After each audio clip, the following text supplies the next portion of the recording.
இன்றைய செய்திகளை உங்களுக்கு வழங்குவோர் Kovai Amrita international institute of hotel management கல்லூரி. கோவை கவுண்டம்பாளையம் சட்டமன்ற தொகுதியில் தேசிய ஜனநாயக கூட்டணி சார்பில் அதிமுக கோவை புறநகர் வடக்கு மாவட்ட செயலாளர் PRG அருள்குமார் GN மில்ஸ் சுற்றுப்பகுதிகளான Subramaniam Palayam, Gounder Mills, Urumandampalayam, Ganesh Nagar, ITI, Kasi Nanjegoundan Puthur, Aadhava City, Urumandampalayam உள்ளிட்ட பகுதிகளில் பிரச்சாரம் மேற்கொண்டு இரட்டை இலை சின்னத்திற்கு வாக்குகளை சேகரித்தார். முன்னதாக காசி நஞ்சேகவுண்டன் புதூர் மாரியம்மன் கோவில், சுப்பிரமணியம் பாளையம் மாரியம்மன் கோவில்களில் சாமி தரிசனம் செய்துவிட்டு பிரச்சாரம் மேற்கொண்டார். அவருக்கு பெண்கள் ஆரத்தி எடுத்தும் கூட்டணி கட்சியினர் ஆள் உயர மாலை அணிவித்தும் உற்சாக வரவேற்பு வழங்கினர். பிரச்சாரத்தில் பேசிய PRG அருண்குமார், மத்தியில் ஆளும் மோடி அரசின் திட்டங்களை மக்களுக்கு கொண்டு சேர்க்க உறுதுணையாக இருப்பேன். அதேபோல் ஸ்டாலின் தான் வராரு, விடியல் தரப்போறாருன்னு சொல்லிட்டு யாருக்கும் விடியல் தரல, திமுகவின் மந்திரிகளுக்கு மட்டும்தான் விடியலே என்றார். அனைவருக்கும் உரிமை தொகை என்றார், தந்தாரா? கேஸுக்கு மானியம் தரேன்னு சொன்னார், தந்தாரா? மாணவர்களுக்கு கல்வி கடன் ரத்துன்னு சொன்னார், பண்ணினாரா? அதே போல விடியல் பயணம்னு சொல்லி பஸ் வருது, அந்த பஸ் நேரத்திற்கு வருதா?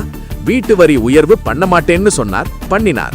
மின் கட்டணம் உயர்த்த மாட்டேன்னு சொன்னார், பண்ணினார். எதை பண்ண மாட்டேன் என்று சொல்லி ஆட்சிக்கு வந்தாரோ அத்தனையும் பண்ணினார் என்று சொல்லி தனக்கு இரட்டை இலை சின்னத்தில் வாக்களித்து வெற்றி பெறச் செய்ய வேண்டும் என கேட்டு தேர்தல் பரப்புரையில் ஈடுபட்டார். கொண்டு வர உறுதுணையாக இருப்பேன். அதே போல மத்தியில் ஆளுகின்ற நரேந்திர மோடி அவனுடைய அரசின் நலத்திட்டங்களை எல்லாம் இந்த பகுதிக்கும் இந்த மாவட்டத்திற்கும் எடுத்து வருவதற்கு உறுதுணையாக இருப்பேன்.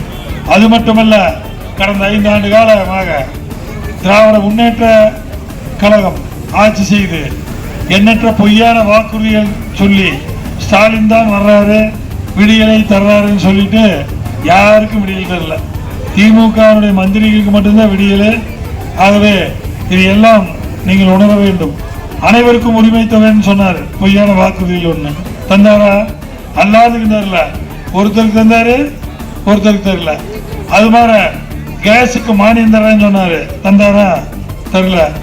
மாணவர்களுக்கு கல்வி கடன் ரத்துன்னு சொன்னாரு, பண்ணாரா? பண்ணல. அதே போல விடியல் பயணம்னு சொல்லி பஸ் வருது, அந்த பஸ் நேரத்துக்கு வருதா? வர்றதில்ல. நீங்க எல்லாம் பூரா அந்த பஸ்ஸில் தான் போயிட்டு இருக்கிறீங்களா? அது நேரத்துக்கு வராது, வேலைக்கு போகிற நேரத்துக்கு வராது. இதுதான் அது இது மாதிரி திட்டங்கள் தான். அதே வீட்டு வரி உயர்வு பண்ண மாட்டேன்னு சொன்னார், பண்ணார்.